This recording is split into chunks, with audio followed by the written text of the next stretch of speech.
और हमारे साथ हमारे सहयोगी बंगाल से आफताब जुड़े हुए हैं, जो इस वक्त बंगाल स्टूडियो में मौजूद हैं।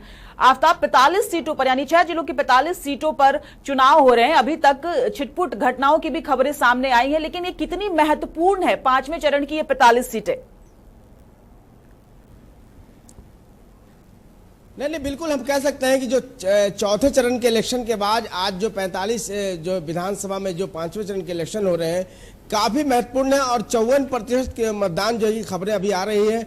और कई जगहों पर जो जिस तरीके से चुनाव आयोग लगातार दावे कर रहे थे, मुकम्मल सुरक्षा व्यवस्था के दावे फेल नजर आ रहे हैं और कई जगहों पर घमासान जारी है, हथियार बरामद किए गए हैं। टीएमसी और भारतीय जनता पार्टी कार्यकर्ता एक दूसरे पर हमला करते भी नजर आ रहे हैं। तो हम कह सकते हैं कि अपने आप में लोकतांत्रिक व्यवस्था में जिस तरीके से आज का इलेक्शन हो रहा है, 4 चरणों के बाद जो इलेक्शन हो रहे हैं लगातार हिंसक घटनाएं जारी है। 4 चरण के में जो इलेक्शन हुए उसमें 5 लोगों की मौत हो चुकी है। अब अभी तक कोई बहुत ज्यादा बड़ी घटना में इजाफा नहीं हुआ, बड़ी घटना की खबर नहीं है, लेकिन कह सकते हैं कि ये दुर्भाग्यपूर्ण स्थिति है कि जिस तरीके से टीएमसी और भारतीय जनता पार्टी कार्यकर्ता एक दूसरे पर हमलावर हैं। हमारे साथ बातचीत करने के लिए स्टूडियो में शामिल हैं अजय राय जी, टीएमसी से हैं, युवा मोर्चा से हैं, आपका हम स्वागत करते हैं।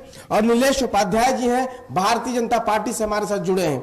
सबसे पहले नीलेश जी, आपसे जानना चाहेंगे कि आज जो इलेक्शन हो रहे हैं 54% मतदान अभी तक में ये खबर आ रही है, मतलब कह सकते हैं कि जो लगातार घटनाओं में इजाफा है उसके बावजूद जो प्रतिशत में इजाफा हुआ है, आप इसको किस नजरिए से देखते हैं? आप देखिए, पश्चिम बंगाल में एक परिवर्तन की हवा है, एक लोगों में गुस्सा है, आक्रोश है। मौजूदा जो तृणमूल की भ्रष्टाचारी सरकार है उसके प्रति एक आक्रोश है। उसी आक्रोश के लिए, उसी आक्रोश से आज जनता पूरी उमड़ी है, पूरी वोटर्स उमड़े हैं और उन्होंने एक संकल्प लिया है कि भारतीय जनता पार्टी की सरकार को बनाना है। इसलिए इतने घटना होने के बाद भी उन्हें पूर्ण विश्वास है मिलिट्री फोर्सेस पे और सब पे, और इसलिए वो आकर वोट दे रहे हैं। नहीं, एक सवाल यह है कि आखिर जिस तरीके से चुनाव आयोग ने दावा किया था, लेकिन फिलहाल के वक्त में हम देख पा रहे हैं कि लगातार घटनाओं में इजाफा हो रहा है, लगातार टीएमसी और भारतीय जनता पार्टी कार्यकर्ता एक दूसरे पर हमलावर हैं। इसके लिए किसको जिम्मेदार मानते हैं आप? क्या कहेंगे आप? देखिए, हम यहाँ तो मिलिट्री फोर्स है, हमने देखा कि किस तरह इस स्टेट के मुख्यमंत्री कहती है कि आप सुरक्षा बलों को घेर लो, एक सुरक्षा बलों का हथियार छीन लो। शीतलकुची में हमने देखा किस तरह से घटना घटी, उसके लिए सब में संवेदना है। किंतु आप देख सकते हैं कि जिस प्रकार से सुरक्षा कर्मी जो हमारे लिए सुरक्षा में आए हैं, उनके हथियारों को छीनने के लिए एक प्रदेश की मुख्यमंत्री कह रही है, ये कितनी शर्मनाक बात है। उस घटना के बावजूद भी हमारे, आप देख रहे होंगे कई जगह फोटो देखा होगा आपने, सुरक्षा बल के जो हमारे जवान हैं वो लोग, वृद्ध महिला है या जो लोग हैं, उनको अपने गोद में उठा कर ले जा रहे हैं। तो मैं तो पूरी तरह आश्वस्त हूं और इस पश्चिम बंगाल के जो लोग हैं वो भी पूरी तरह आश्वस्त है। इसलिए ये टर्नआउट, जो वोटर की टर्नआउट है, इसलिए ये बढ़ते जाएगी और अंत समय तक हम देखेंगे कि एक बहुत बड़ा मार्जिन रहेगा, बहुत बड़ा टर्नआउट रहेगा। चलिए, ये तो देखना होगा, 2 मई को क्लियर हो पाएगा। टीएमसी से अजय राय जी हमारे साथ जुड़े हैं। अजय राय जी, आपने नीलेश जी की बात मुकम्मल तरीके से सुन ली। नीलेश जी ने साफ तौर पे कहा कि टर्न ऑफ होगा, भारतीय जनता पार्टी जीतेगी। ये तो आने वाले वक्त में तय हो पाएगा, लेकिन फिलहाल के वक्त में अगर देखा जाए तो जिस तरीके से बीजेपी और टीएमसी के जो लोग हैं एक दूसरे पर हमलावर हैं, इसको आप किस नजरिए से देखते हैं? आप देखिए, दरअसल बात यह है कि एक लोकतंत्र की लड़ाई है।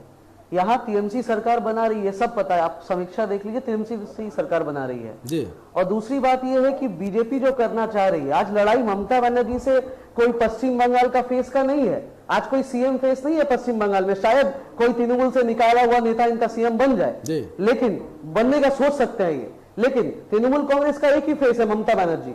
हम किसी भी लड़ाई में नहीं जा रहे। कुछ बिहार की बात आप कर रहे हैं, कुछ बिहार में अगर आप शीतलकुची का बात करें, जो हुआ है उस घटना के बाद भी वहां के लोगों ने आक्रोश नहीं किया, वहां के लोगों ने, तृणमूल के लोगों को मार दिया गया, लेकिन उसके बाद भी प्रतिवाद नहीं हुआ। हमने काम करने दिया इलेक्शन कमीशन को, हमने पुलिस को काम करने दिया, हमने सीआईआई को इज्जत दिया। उसके बाद भी हम चाहते हैं पश्चिम बंगाल में एक शांतिपूर्ण इलेक्शन हो, हम चाहते हैं, क्योंकि इलेक्शन कमीशन का भी ये दोष है। अगर 8 फेज में इलेक्शन हो रहा है, बिहार यूपी का इलेक्शन देखिए, 8 फेज इलेक्शन की जरूरत ही नहीं है। आप यहाँ पे संतरास करना चाह रहे हैं, आप चाह रहे हैं यहाँ पे झगड़ा हो, आप चाह रहे बाहर से लोग आए, आतंकवादी आए, यहाँ पर लोगों को अत्याचार करे। सुनिए, तृणमूल कांग्रेस एक ऐसी सरकार है जिसके 64 प्रकल्प इस पेड़ को बांध। लेकिन अगर 8 चरणों में इलेक्शन होते हैं तो इसमें दिक्कत क्या है? टीएमसी को आखिर इस पे आपत्ति क्यों है?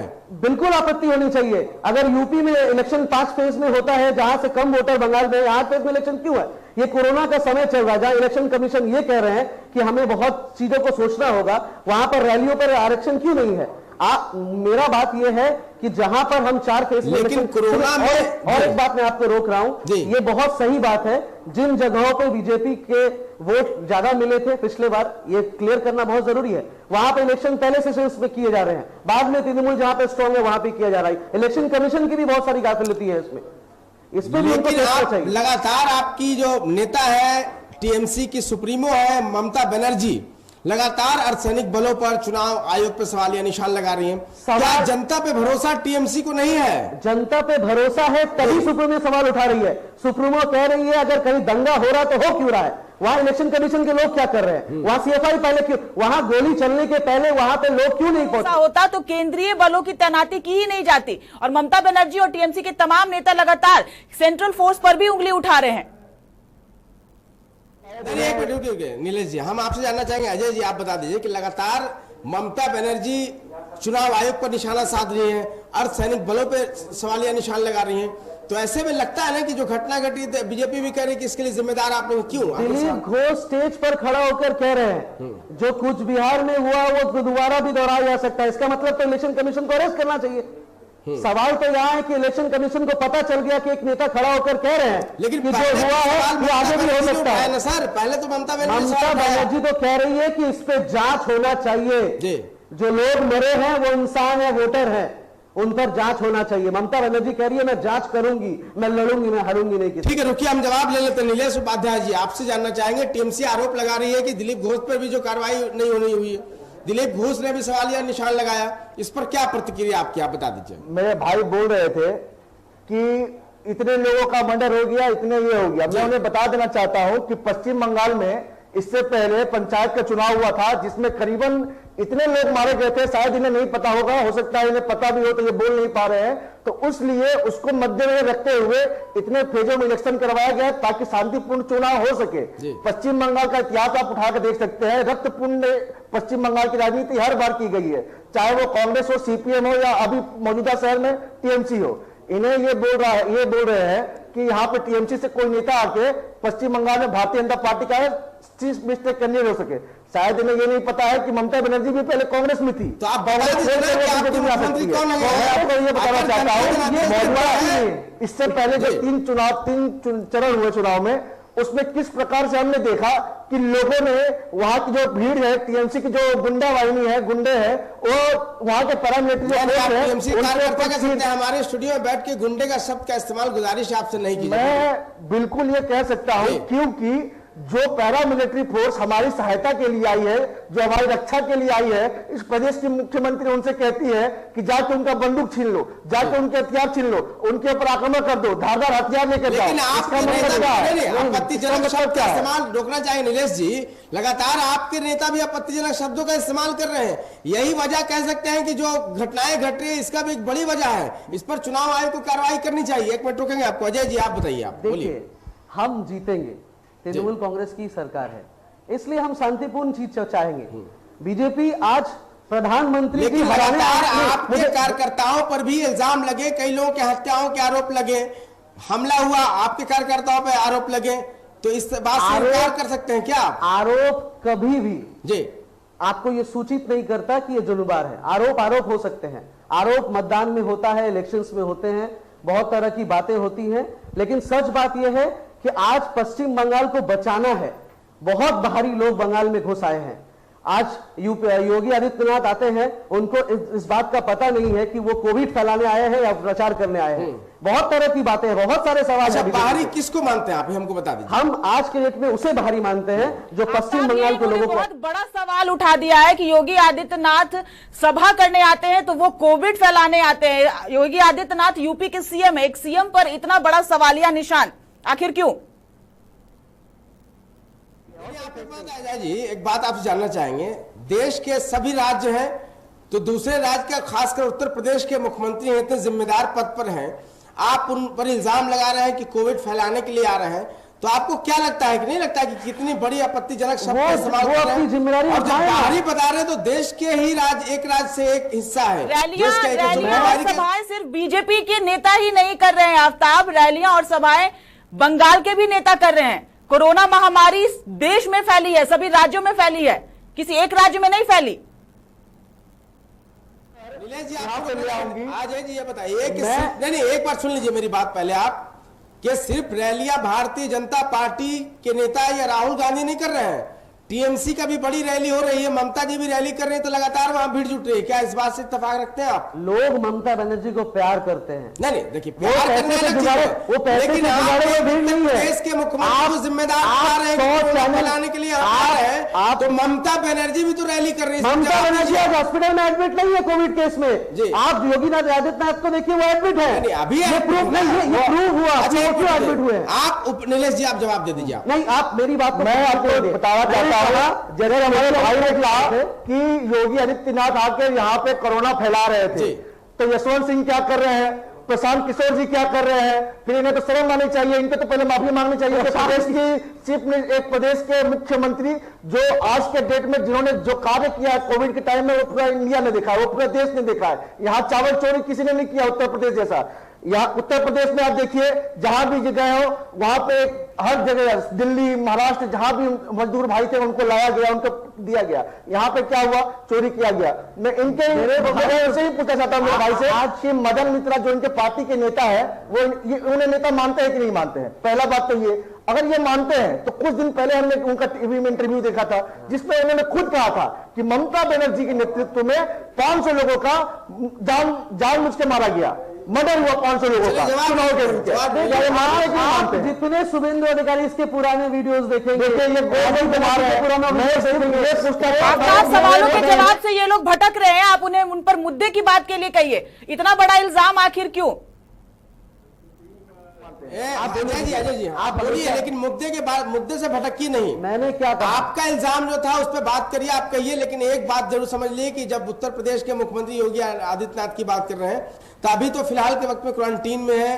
हाँ, वो है हाँ, वो जो कोविड लेकर के वो जो हुए उसके बाद इधर नहीं आया। तभी तो हम ये बात कह रहे हैं। नहीं आप, लेकिन हम तभी तो ये बात कह रहे हैं, उनको पता था इसके बारे में जी, हम तभी तो ये बात कह रहे हैं। आज अगर वो कोविड केस में क्वारंटाइन नहीं हुए थे, शायद ये सवाल उठते ही नहीं। मेरा क्या कहना है, ममता बनर्जी कौन है? ममता बनर्जी 64 प्रकल्पों को देने वाली एक सरकार है। कोई भी जिम्मेदार नागरिक, और अगर वो किसी राज्य का सीएम है, तो कभी भी इस तरह की गलती तो नहीं करेगा। ये अपने आप में टीएमसी का बहुत बड़ा इल्जाम है। बंगाल में कोरोना काल में आपको अजय जी टीएमसी के नेता के हैसियत से क्या लगता है कि किसी भी राज्य का कोई मुख्यमंत्री अगर है तो वो चाहे कि हमारे चलते किसी को परेशानी हो, इल्जाम जो आप लगा रहे हैं, क्या कहेंगे आप? आज के समय में प्रधानमंत्री जी का मैंने अभी भाषण सुना जी, वो आसनसोल में भाषण दे रहे थे, उन्होंने जो बात कही एक वीडियो टेप को लेकर, वो बातों को बोलना बहुत जरूरी है। आज आईटी सेल इतना स्ट्रांग है, आप बोलिए क्या चीफ मिनिस्टर का फोन ट्रैप होना चाहिए? ये सवाल है। अगर वो कह रहे हैं कि चीफ मिनिस्टर ने ऐसा कुछ कहा है किसी नेता को, तो आज के डेट में आप देखिए इस लोकतांत्रिक देश में चीफ मिनिस्टर का फोन ट्रैप हो रहा है।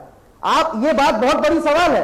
आप देखिए सीआईए गोली मार रही है, सीआईए गोली मार रही है और इलेक्शन कमीशन उस पर केस नहीं कर रहा। कुछ दिन पहले एक वीडियो वायरल हुआ था पश्चिम बंगाल की राजनीति में। आपकी पार्टी ने इस ऑडियो को जवाब, इस ऑडियो का जवाब मांगा। ममता बनर्जी ने कहा है, अगर मेरे भाई बनर्जी ने कहा है जो करना है करो, जांच करो। बताना चाहता हूं, अगर मेरे भाई सीएम का तैयार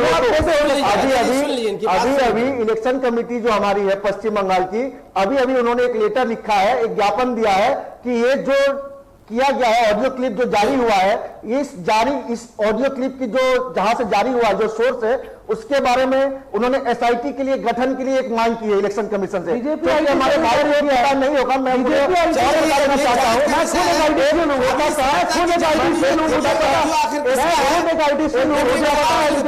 सवाल है मेरा कि आखिर बताइए कि जिस तरीके से अब इलेक्शन हो रहे हैं, लगातार कोरोना के मामले आ रहे हैं, देश और दुनिया में हालात बहुत खराब है, खासकर बिहार, उत्तर प्रदेश, झारखंड जैसे राज्यों के हालात खराब हैं, पश्चिम बंगाल में भी हालात खराब हैं। तो क्या नीलेश जी, आप भारतीय जनता पार्टी की तरफ से आप हैं, हमारे महफिल में शामिल हुए, खासतौर पर हम कह सकते हैं डिबेट में, तो आप क्या कहेंगे कि जिस तरीके से कोरोना का मामला, इसके लिए जिम्मेदार रैलियां या पार्टी के नेता है या नहीं, आप बता दीजिए। देखिए, अभी मौजूदा दौर में पश्चिम बंगाल में जो स्थिति है, ये सच में एक भयावह स्थिति है, इसमें कोई दो राय नहीं है, चल रहा है। लेकिन इलेक्शन कमीशन जो हमारा है, जो इलेक्शन कमीशन एक आजाद इंडिपेंडेंट है, वो इस पे संज्ञान लेता है, उस पे उसके अनुसार ही कोई भी रैली हो, आप क्या कहेंगे? कोई भी सभी रैलियों पे पाबंदी लगनी चाहिए कि नहीं? वीडियो के जरिए प्रचार होना चाहिए? मैं यही बताना चाहता हूं जी। कि इलेक्शन कमीशन, हमारा जो इलेक्शन कमीशन है इंडिया का, वो जिस हिसाब से वो बोलेगा, पश्चिम बंगाल में या किसी भी प्रांत में हो, भारतीय जनता पार्टी उसके लिए तैयार है, उसके लिए हर तरह से मंजूर है। हम टीएमसी जैसे नेता, हमारे टीएमसी के कल्चर नहीं है जो ये कहती है कि हम नरेंद्र मोदी को नहीं